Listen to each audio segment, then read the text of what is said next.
ನಮಸ್ಕಾರ ಸ್ನೇಹಿತರೆ, Kannada jobs corner YouTube ಚಾನೆಲ್ಗೆ ಎಲ್ಲರಿಗೂ ಸ್ವಾಗತ. ಏರೋನಾಟಿಕಲ್ ಡೆವಲಪ್ಮೆಂಟ್ ಏಜೆನ್ಸಿಯಲ್ಲಿ ವಿವಿಧ ಹುದ್ದೆಗಳ ಒಂದು ನೇಮಕಾತಿಗೆ ಸಂಬಂಧಪಟ್ಟಂತೆ ಆನ್ಲೈನ್ ಮೂಲಕ ಅರ್ಜಿಯನ್ನ ಆಹ್ವಾನಿಸಲಾಗಿರುವಂತದ್ದು. ಇನ್ನು ಯಾವ್ಯಾವ ಹುದ್ದೆಗಳಿವೆ, ಎಷ್ಟು ಹುದ್ದೆಗಳು ಖಾಲಿ ಇರುವಂತದ್ದು, ಏಜ್ ಲಿಮಿಟ್, ಎಜುಕೇಶನಲ್ ಕ್ವಾಲಿಫಿಕೇಶನ್ ಹಾಗೂ ಸೆಲೆಕ್ಷನ್ ಪ್ರೊಸೀಜರ್ ಬಗ್ಗೆ ಈ ಒಂದು ವಿಡಿಯೋದಲ್ಲಿ ಮುಂದೆ ನೋಡ್ತಾ ಹೋಗೋಣ. ನಮ್ಮ ಚಾನೆಲ್ ಅನ್ನ ಯಾರಾದ್ರೂ ಹೊಸದಾಗಿ ನೋಡ್ತಾ ಇದ್ರೆ ಸಬ್ಸ್ಕ್ರೈಬ್ ಮಾಡಿ ಹಾಗೂ ಪಕ್ಕದಲ್ಲೇ ಇರುವಂತಹ ಬೆಲ್ ಬಟನ್ ನ ಕ್ಲಿಕ್ ಮಾಡಿ.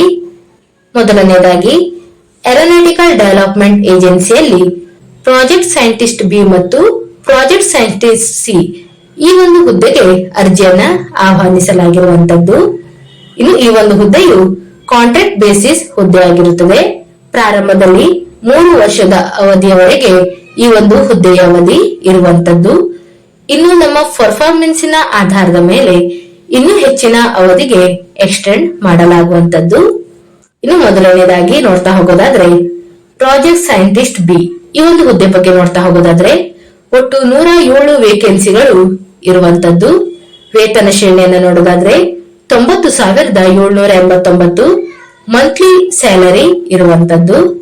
ಇನ್ನು ಕಂಪ್ಯೂಟರ್ ಸೈನ್ಸ್ ಮತ್ತು ಎಂಜಿನಿಯರಿಂಗ್ ಈ ಒಂದು ಡಿಸಿಪ್ಲಿನ್ ಮೇಲೆ ಒಟ್ಟು 26 ಹುದ್ದೆಗಳು ಖಾಲಿ ಇರುವಂತದ್ದು. ಇನ್ನು ಕೆಟಗರಿ ವೈಸ್ ವೇಕೆನ್ಸಿಯನ್ನ ನೋಡ್ತಾ ಹೋಗೋದಾದ್ರೆ ಯುಆರ್ ಕೆಟಗರಿಯಲ್ಲಿ 13, SC ಯಲ್ಲಿ 3, ST ಯಲ್ಲಿ 1, OBC ಯಲ್ಲಿ 7, EWS ನಲ್ಲಿ 2, ಟೋಟಲ್ 26 ಹುದ್ದೆಗಳು ಕಂಪ್ಯೂಟರ್ ಸೈನ್ಸ್ ಮತ್ತು ಎಂಜಿನಿಯರಿಂಗ್ ಈ ಒಂದು ಡಿಸಿಪ್ಲಿನ್ ನಲ್ಲಿ ಖಾಲಿ ಇರುವಂತದ್ದು. ಇನ್ನು ಎಜುಕೇಶನಲ್ ಕ್ವಾಲಿಫಿಕೇಶನ್ ಮತ್ತು ಎಕ್ಸ್ಪೀರಿಯನ್ಸ್ ಬಗ್ಗೆ ನೋಡ್ತಾ ಹೋಗೋದಾದ್ರೆ ಈ ಒಂದು ಹುದ್ದೆಗಳಿಗೆ ಅರ್ಜಿ ಸಲ್ಲಿಸುವಂತಹ ಅಭ್ಯರ್ಥಿಗಳು ಎಂಜಿನಿಯರಿಂಗ್ ನಲ್ಲಿ ಫಸ್ಟ್ ಕ್ಲಾಸ್ ನಲ್ಲಿ ಪಾಸ್ ಆಗಿರಬೇಕು ಹಾಗೂ ಇನ್ನು ಕೆಲವು ಡಿಸೈರಬಲ್ ಕ್ವಾಲಿಫಿಕೇಶನ್ ಮತ್ತು ಎಕ್ಸ್ಪೀರಿಯನ್ಸ್ ಬಗ್ಗೆಯೂ ಸಹ ಮಾಹಿತಿಯನ್ನು ನೀಡಿರುವಂತದ್ದು.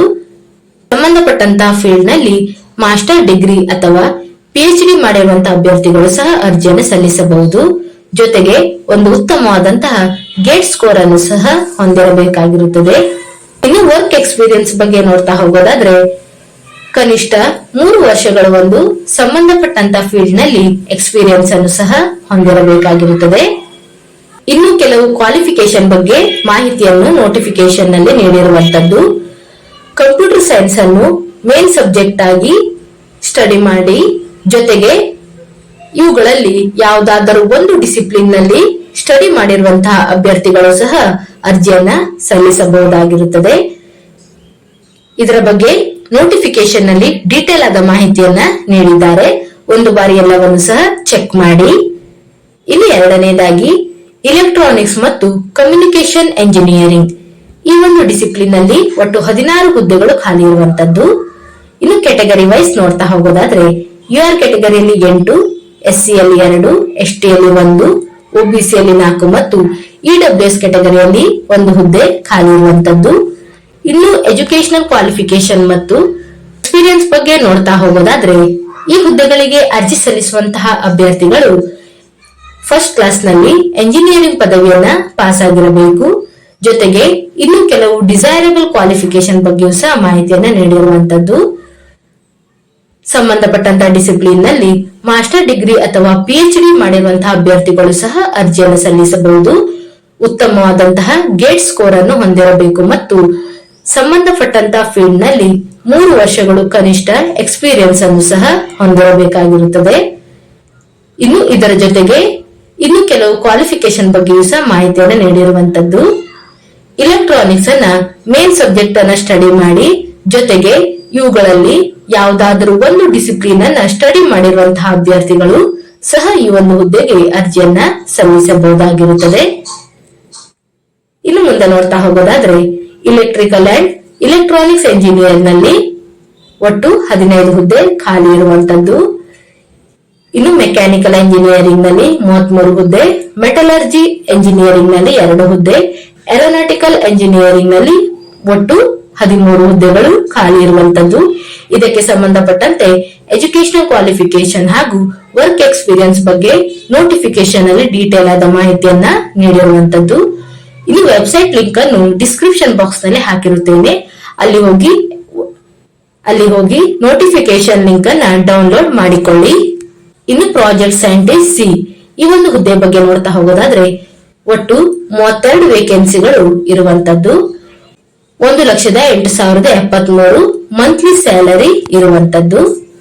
ಇನ್ನು ಎಜುಕೇಶನಲ್ ಕ್ವಾಲಿಫಿಕೇಶನ್ ಬಗ್ಗೆ ನೋಡ್ತಾ ಹೋಗೋದಾದ್ರೆ ಕಂಪ್ಯೂಟರ್ ಸೈನ್ಸ್ ಅಂಡ್ ಎಂಜಿನಿಯರಿಂಗ್ ಈ ಒಂದು ಸಬ್ಜೆಕ್ಟ್ ಅನ್ನ ಸ್ಟಡಿ ಮಾಡಿರುವಂತಹ ಅಭ್ಯರ್ಥಿಗಳು ಈ ಒಂದು ಹುದ್ದೆಗಳಿಗೆ ಅರ್ಜಿಯನ್ನು ಸಲ್ಲಿಸಬಹುದು. ಒಟ್ಟು 5 ಹುದ್ದೆಗಳು ಖಾಲಿ ಇರುವಂತದ್ದು. ಇನ್ನು ಎಜುಕೇಶನಲ್ ಕ್ವಾಲಿಫಿಕೇಶನ್ ಮತ್ತು ಎಕ್ಸ್ಪೀರಿಯನ್ಸ್ ಅನ್ನು ನೋಡೋದಾದ್ರೆ ಎಂಜಿನಿಯರಿಂಗ್ ನಲ್ಲಿ ಫಸ್ಟ್ ಕ್ಲಾಸ್ ಪಾಸ್ ಆಗಿರುವಂತಹ ಅಭ್ಯರ್ಥಿಗಳು ಅರ್ಜಿಯನ್ನು ಸಲ್ಲಿಸಬಹುದು. ಜೊತೆಗೆ ಕನಿಷ್ಠ 3 ವರ್ಷಗಳು ಒಂದು ಸಂಬಂಧಪಟ್ಟಂತ ಫೀಲ್ಡ್ ನಲ್ಲಿ ಎಕ್ಸ್ಪೀರಿಯನ್ಸ್ ಅನ್ನ ಹೊಂದಿರಬೇಕು. ಜೊತೆಗೆ ಇನ್ನು ಒಂದು ಡಿಸೈರಬಲ್ ಕ್ವಾಲಿಫಿಕೇಶನ್ ಬಗ್ಗೆಯೂ ಸಹ ಮಾಹಿತಿಯನ್ನು ನೀಡಿರುವಂತದ್ದು. ಸಂಬಂಧಪಟ್ಟಂತ ಡಿಸಿಪ್ಲಿನ್ ನಲ್ಲಿ ಮಾಸ್ಟರ್ ಡಿಗ್ರಿ ಅಥವಾ PhD ಮಾಡಿರುವಂತಹ ಅಭ್ಯರ್ಥಿಗಳು ಅರ್ಜಿಯನ್ನ ಸಲ್ಲಿಸಬಹುದು. ಇನ್ನು ಕೆಲವೊಂದು ಕ್ವಾಲಿಫಿಕೇಶನ್ ಬಗ್ಗೆ ಮಾಹಿತಿಯನ್ನು ನೀಡಿರುವಂತದ್ದು. ಕಂಪ್ಯೂಟರ್ ಸೈನ್ಸ್ ಅನ್ನ ಮೇನ್ ಸಬ್ಜೆಕ್ಟ್ ಆಗಿ ಸ್ಟಡಿ ಮಾಡಿರುವಂತಹ, ಇದರಲ್ಲಿ ಕೊಟ್ಟಿರುವಂತಹ ಯಾವುದಾದ್ರೂ ಒಂದು ಡಿಸಿಪ್ಲಿನ್ ನಲ್ಲಿ ಪಾಸ್ ಆಗಿರುವಂತಹ ಅಭ್ಯರ್ಥಿಗಳು ಸಹ ಅರ್ಜಿಯನ್ನ ಸಲ್ಲಿಸಬಹುದಾಗಿರುತ್ತದೆ. ಇನ್ನು ಇಲೆಕ್ಟ್ರಿಕಲ್ ಅಂಡ್ ಕಮ್ಯುನಿಕೇಶನಲ್ ಎಂಜಿನಿಯರಿಂಗ್ ಒಟ್ಟು 6 ಹುದ್ದೆಗಳು ಖಾಲಿ ಇರುವಂತದ್ದು. ಇದು ಈ ಒಂದು ಹುದ್ದೆಗೆ ಸಂಬಂಧಪಟ್ಟಂತೆ ಎಜುಕೇಶನಲ್ ಕ್ವಾಲಿಫಿಕೇಶನ್ ಮತ್ತು ವರ್ಕ್ ಎಕ್ಸ್ಪೀರಿಯನ್ಸ್ ಬಗ್ಗೆ ನೋಟಿಫಿಕೇಶನ್ ನಲ್ಲಿ ಡೀಟೇಲ್ ಆದ ಮಾಹಿತಿಯನ್ನ ನೀಡಿದ್ದಾರೆ. ಇನ್ನು ಹಾಗೆಯೇ ಇಲೆಕ್ಟ್ರಿಕಲ್ ಅಂಡ್ ಇಲೆಕ್ಟ್ರಾನಿಕ್ಸ್ ಎಂಜಿನಿಯರಿಂಗ್ ನಲ್ಲಿ ಒಟ್ಟು 4 ಹುದ್ದೆ ಖಾಲಿ ಇರುವಂತದ್ದು. ಇನ್ನು ಮೆಕ್ಯಾನಿಕಲ್ ಎಂಜಿನಿಯರಿಂಗ್ ನಲ್ಲಿ 12 ಹುದ್ದೆ, ಮೆಟಲರ್ಜಿ ಎಂಜಿನಿಯರಿಂಗ್ ನಲ್ಲಿ 1 ಹುದ್ದೆ, ಏರೋನಾಟಿಕಲ್ ಎಂಜಿನಿಯರಿಂಗ್ ನಲ್ಲಿ 4 ಹುದ್ದೆ, ಹೀಗೆ ಇನ್ನು ಹಲವಾರು ಹುದ್ದೆಗಳು ಖಾಲಿ ಇರುವಂತದ್ದು. ಇದಕ್ಕೆ ಸಂಬಂಧಪಟ್ಟಂತೆ ಎಜುಕೇಶನಲ್ ಕ್ವಾಲಿಫಿಕೇಶನ್ ಹಾಗೂ ವರ್ಕ್ ಎಕ್ಸ್ಪೀರಿಯನ್ಸ್ ಬಗ್ಗೆ ನೋಟಿಫಿಕೇಶನ್ ಅಲ್ಲಿ ಡೀಟೇಲ್ ಆದಂತಹ ಮಾಹಿತಿಯನ್ನ ನೀಡಿರುವಂತದ್ದು. ಇನ್ನು ಮುಂದೆ ನೋಡ್ತಾ ಹೋಗೋದಾದ್ರೆ ಏಜ್ ಲಿಮಿಟ್ ಅನ್ನು ನೋಡೋದಾದ್ರೆ ಪ್ರಾಜೆಕ್ಟ್ ಸೈಂಟಿಸ್ಟ್ ಸಿ ಈ ಒಂದು ಹುದ್ದೆಗೆ ಏಜ್ ಲಿಮಿಟ್ ಅನ್ನು ನೋಡೋದಾದ್ರೆ ಗರಿಷ್ಠ 40 ವರ್ಷದ ಒಳಗಿನ ಎಲ್ಲ ಅಭ್ಯರ್ಥಿಗಳು ಅರ್ಜಿಯನ್ನು ಸಲ್ಲಿಸಬಹುದು. ಇನ್ನು ಪ್ರಾಜೆಕ್ಟ್ ಸೈಂಟಿಸ್ಟ್ ಬಿ ಈ ಒಂದು ಹುದ್ದೆಗೆ ನೋಡ್ತಾ ಹೋಗೋದಾದ್ರೆ ಗರಿಷ್ಠ 35 ವರ್ಷದ ಒಳಗಿನ ಎಲ್ಲ ಅಭ್ಯರ್ಥಿಗಳು ಅರ್ಜಿಯನ್ನ ಸಲ್ಲಿಸಬಹುದಾಗಿರುತ್ತದೆ. ಇನ್ನು ಏಜ್ ರಿಲ್ಯಾಕ್ಸೇಷನ್ ಬಗ್ಗೆ ನೋಡೋದಾದ್ರೆ OBC ಕೆಟಗರಿ ಅಭ್ಯರ್ಥಿಗಳಿಗೆ 3 ವರ್ಷ ಏಜ್ ರಿಲ್ಯಾಕ್ಸೇಷನ್ ಇರುವಂತದ್ದು, SC ST ಅವರಿಗೆ 5 ವರ್ಷ ಮತ್ತು ಫಿಸಿಕಲ್ ಹ್ಯಾಂಡಿಕ್ಯಾಪ್ ಇರುವಂತಹ ಅಭ್ಯರ್ಥಿಗಳಿಗಾದರೆ 10 ವರ್ಷಗಳವರೆಗೆ ಏಜ್ ರಿಲ್ಯಾಕ್ಸೇಷನ್ ಅನ್ನ ನೀಡಿರುವಂತದ್ದು. ಇನ್ನು ಅಭ್ಯರ್ಥಿಗಳು ಆನ್ಲೈನ್ ಮೂಲಕ ಅರ್ಜಿ ಸಲ್ಲಿಸುವಂತಹ ಪ್ರಕ್ರಿಯೆ ಬಗ್ಗೆ ಸಹ ಮಾಹಿತಿಯನ್ನ ನೀಡಿರುವಂತದ್ದು. ಅಭ್ಯರ್ಥಿಗಳು www.ada.gov.in ಈ ಒಂದು ವೆಬ್ಸೈಟ್ ಮುಖಾಂತರ ಅಭ್ಯರ್ಥಿಗಳು ಆನ್ಲೈನ್ ಮೂಲಕ ಅರ್ಜಿಯನ್ನ ಸಲ್ಲಿಸಬಹುದಾಗಿರುತ್ತದೆ. ಇನ್ನು ಸೆಲೆಕ್ಷನ್ ಪ್ರೊಸೀಜರ್ ಬಗ್ಗೆ ನೋಡ್ತಾ ಹೋಗೋದಾದ್ರೆ ಅಭ್ಯರ್ಥಿಗಳನ್ನ ಇಂಟರ್ವ್ಯೂ ಮುಖಾಂತರ ಆಯ್ಕೆ ಮಾಡಿಕೊಳ್ಳಲಾಗುತ್ತದೆ. ಈ ಒಂದು ನೇಮಕಾತಿಯಲ್ಲಿ ಯಾವುದೇ ರಿಟರ್ನ್ ಎಕ್ಸಾಮಿನೇಷನ್ ಇರೋದಿಲ್ಲ. ಅಭ್ಯರ್ಥಿಗಳು ತಮ್ಮ ಒಂದು ಅಕಾಡೆಮಿಕ್ ಇಯರ್ ನಲ್ಲಿ ಪಡೆದುಕೊಂಡಿರುವಂತಹ ಅಂಕಗಳು, ವರ್ಕ್ ಎಕ್ಸ್ಪೀರಿಯನ್ಸ್ ಹಾಗೂ ಅಭ್ಯರ್ಥಿಗಳ ಒಂದು ಕ್ವಾಲಿಫಿಕೇಶನ್ ಮೇಲೆ ಅಭ್ಯರ್ಥಿಗಳನ್ನ ಶಾರ್ಟ್ ಲಿಸ್ಟ್ ಮಾಡಿ ಮೊದಲನೇದಾಗಿ ಪ್ರಿಲಿಮಿನರಿ ಆನ್ಲೈನ್ ಇಂಟರ್ವ್ಯೂಗೆ ಕರೆಯಲಾಗುತ್ತದೆ. ಈ ಒಂದು ಇಂಟರ್ವ್ಯೂ ನಲ್ಲಿ ಕ್ವಾಲಿಫೈ ಆದಂತಹ ಅಭ್ಯರ್ಥಿಗಳನ್ನ ಫೈನಲ್ ಪರ್ಸನಲ್ ಇಂಟರ್ವ್ಯೂಗೆ ಕರೆಯಲಾಗುವಂತದ್ದು. ಇನ್ನು ಪ್ರಿಲಿಮಿನರಿ ಆನ್ಲೈನ್ ಇಂಟರ್ವ್ಯೂ ಬಗ್ಗೆ ನೋಡ್ತಾ ಹೋಗೋದಾದ್ರೆ ಒಂದು ಹುದ್ದೆಗೆ 12 ಅಭ್ಯರ್ಥಿಗಳನ್ನ ಇಂಟರ್ವ್ಯೂಗೆ ಕರೆಯಲಾಗುವಂತದ್ದು. ಇನ್ನು 2 ರಿಂದ 3 ಹುದ್ದೆಗಳಿದ್ದರೆ 24 ಅಭ್ಯರ್ಥಿಗಳನ್ನ ಇಂಟರ್ವ್ಯೂಗೆ ಕರೆಯಲಾಗುತ್ತದೆ. ಇನ್ನು 4 ರಿಂದ 6 ಹುದ್ದೆಗಳಿದ್ದರೆ 36 ಅಭ್ಯರ್ಥಿಗಳನ್ನ ಕರೆಯಲಾಗುತ್ತದೆ. 6 ರಿಂದ 8 ಹುದ್ದೆಗಳಿಗೆ 48 ಅಭ್ಯರ್ಥಿಗಳನ್ನ ಕರೆಯಲಾಗುವಂತದ್ದು. 10 ಹುದ್ದೆಗಳಿದ್ದರೆ 60 ಅಭ್ಯರ್ಥಿಗಳನ್ನ ಒಂದು ಪ್ರಿಲಿಮಿನರಿ ಆನ್ಲೈನ್ ಇಂಟರ್ವ್ಯೂಗೆ ಕರೆಯಲಾಗುವಂತದ್ದು. ಇನ್ನು ಪ್ರಿಲಿಮಿನರಿ ಆನ್ಲೈನ್ ಇಂಟರ್ವ್ಯೂ ನಲ್ಲಿ ಕ್ವಾಲಿಫೈ ಆದಂತಹ ಅಭ್ಯರ್ಥಿಗಳನ್ನ ಪ್ರಿಲಿಮಿನರಿ ಫೈನಲ್ ಪರ್ಸನಲ್ ಇಂಟರ್ವ್ಯೂಗೆ ಕರೆಯಲಾಗುತ್ತದೆ.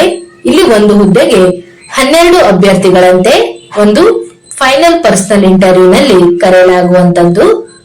ಇನ್ನು ಈ ಒಂದು ಹುದ್ದೆಗಳಿಗೆ ಅರ್ಜಿ ಸಲ್ಲಿಸಲು ಕೊನೆಯ ದಿನಾಂಕವನ್ನು ನೋಡೋದಾದ್ರೆ ಏಪ್ರಿಲ್ 20, 2025 ಒಳಗೆ ಅಭ್ಯರ್ಥಿಗಳು ಆನ್ಲೈನ್ ಮೂಲಕ ಅರ್ಜಿಯನ್ನ ಸಲ್ಲಿಸಬೇಕಾಗಿರುವಂತದ್ದು. ಇನ್ನು ಅಭ್ಯರ್ಥಿಗಳು ಆನ್ಲೈನ್ ಮೂಲಕ ಅರ್ಜಿ ಸಲ್ಲಿಸಲು ಬೇಕಾಗಿರುವಂತಹ ಡಾಕ್ಯುಮೆಂಟ್ ಗಳ ಬಗ್ಗೆಯೂ ಸಹ ನೋಟಿಫಿಕೇಶನ್ ನಲ್ಲಿ ಎಲ್ಲಾ ಮಾಹಿತಿಯನ್ನ ನೀಡಿರುವಂತದ್ದು. ಇನ್ನು ಈ ಒಂದು ಹುದ್ದೆಯ ಡ್ಯೂರೇಷನ್ ಆಫ್ ಕಾಂಟ್ರಾಕ್ಟ್ ಅನ್ನ ನೋಡ್ತಾ ಹೋಗೋದಾದ್ರೆ ಪ್ರಾರಂಭದಲ್ಲಿ 3 ವರ್ಷದ ಅವಧಿಗೆ ಈ ಒಂದು ಹುದ್ದೆಗೆ ಆಯ್ಕೆ ಮಾಡಿಕೊಳ್ಳಲಾಗುತ್ತದೆ. ನಂತರ ನಮ್ಮ ಒಂದು ಪರ್ಫಾರ್ಮೆನ್ಸಿನ ಆಧಾರದ ಮೇಲೆ ಇನ್ನೂ ಹೆಚ್ಚಿನ ಅವಧಿಗೆ ಎಕ್ಸ್ಟೆಂಡ್ ಮಾಡಲಾಗುವಂತದ್ದು. ಗರಿಷ್ಠ ಮ್ಯಾಕ್ಸಿಮಮ್ ಏಜ್ 60 ವಯಸ್ಸಿನವರೆಗೂ ಸಹ ಈ ಒಂದು ಹುದ್ದೆಯನ್ನ ಎಕ್ಸ್ಟೆಂಡ್ ಮಾಡಲಾಗುತ್ತದೆ. ಇಷ್ಟು ಏರೋನಾಟಿಕಲ್ ಡೆವಲಪ್ಮೆಂಟ್ ಏಜೆನ್ಸಿಯಲ್ಲಿ ಕರೆದಿರುವಂತಹ ಪ್ರಾಜೆಕ್ಟ್ ಸೈಂಟಿಸ್ಟ್ ಬಿ ಮತ್ತು ಸಿ ಹುದ್ದೆಯ ಒಂದು ನೇಮಕಾತಿಗೆ ಸಂಬಂಧಪಟ್ಟಂತಹ ಮಾಹಿತಿಯಾಗಿರುತ್ತದೆ. ಈ ಒಂದು ವಿಡಿಯೋ ನಿಮಗೆ ಇಷ್ಟವಾಗಿದ್ದಲ್ಲಿ ಒಂದು ಲೈಕ್ ಮಾಡಿ, ಶೇರ್ ಮಾಡಿ ಹಾಗೂ ಸಬ್ಸ್ಕ್ರೈಬ್ ಮಾಡಿ. ಜೊತೆಗೆ ಪಕ್ಕದಲ್ಲೇ ಇರುವಂತಹ ಬೆಲ್ ಬಟನ್ ಅನ್ನು ಕ್ಲಿಕ್ ಮಾಡಿ. ಏನಾದರೂ ಡೌಟ್ಸ್ ಇದ್ದರೆ ಕಮೆಂಟ್ ಬಾಕ್ಸಿನಲ್ಲಿ ಕಮೆಂಟ್ ಮಾಡಿ. ಇನ್ನೂ ಹೆಚ್ಚಿನ ಮಾಹಿತಿಗಾಗಿ ನಮ್ಮ ಚಾನೆಲ್ ಅನ್ನು ಸಬ್ಸ್ಕ್ರೈಬ್ ಮಾಡಿ.